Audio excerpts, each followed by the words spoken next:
Between protests and the COVID-19 pandemic, Americans are looking for ways to help. I talked with local financial professional Mike Koyanen tonight.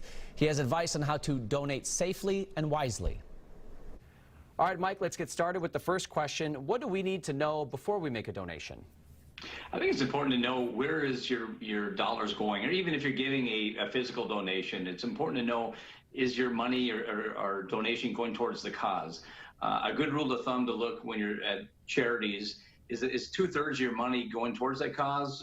You want to make sure a lot of these charities, 80–90% of the money that comes in goes towards administrative cost or fundraising to raise more money, and you don't want that. You want to get that money goes towards a cause. So do your research online and make sure that the charities you choose to give, as everybody's in need right now, is going majority of it to where you want it to go to. So what would you say that charities and nonprofits actually need right now when it comes to those donations?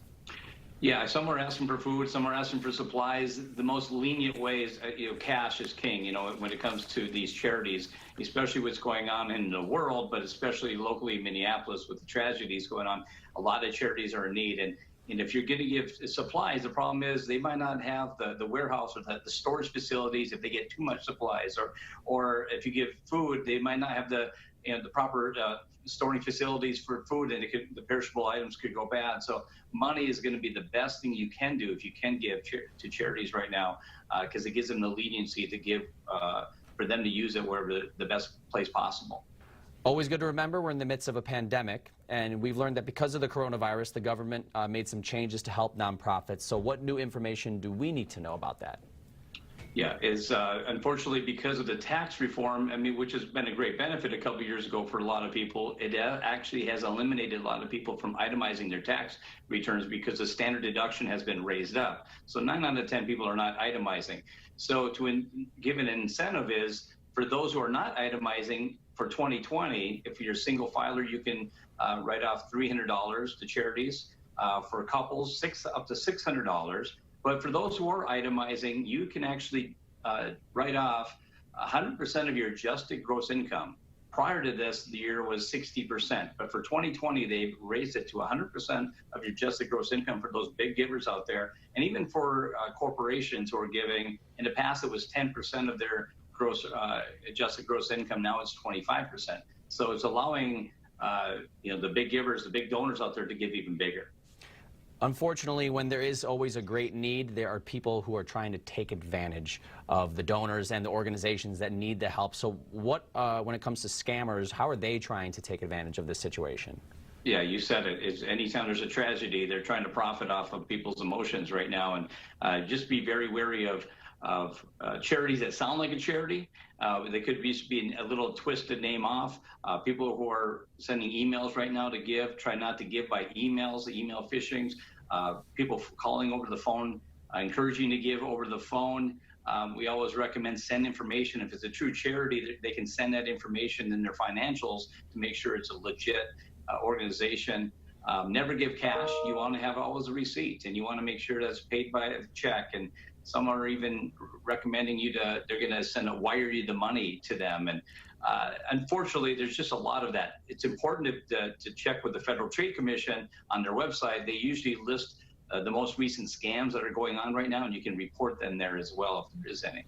And you kind of dovetailing what you said, are there any other particular red flags you might not have mentioned that people can also look out for?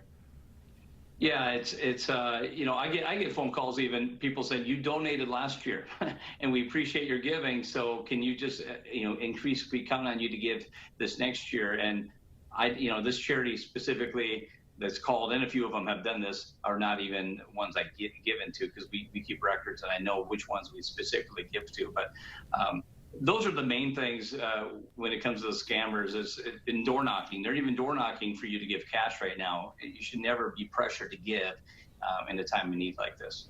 Anything else in particular when it comes to the people who are scamming, or just how to make sure that people's monies are going to the organizations that they're trying to truly help? Yeah, key is get a receipt. Always get a receipt if you're going to give. A couple things is, for those people who are over 72 years old or older, when they're doing the required minimum distributions from their IRAs, one way you can give directly to the charity is through your IRAs directly, called a qualified charitable distribution. It's a great benefit to do it tax-wise. You can have your required minimum distribution go directly from your IRA, 401k directly to the charity and not to you. So it eliminates you paying taxes and then giving. It can go directly the full amount to the charity, which is a great, but always check with your financial professional to make sure what is going to benefit you. I mean, that's an extra incentive. I think if we're called to give, we give out of our heart, and that's important. We shouldn't always do it for a financial gain, for a tax benefit, but that's an extra bonus what they've done here for increasing these limits for this year. Mike, you're always helping us when it comes to erasing debt and saving, and thank you now for helping us and how we give back to people who need it most. You're welcome, Jeff. Thanks for having me on. You'll find more money advice from Mike on WCCO.com.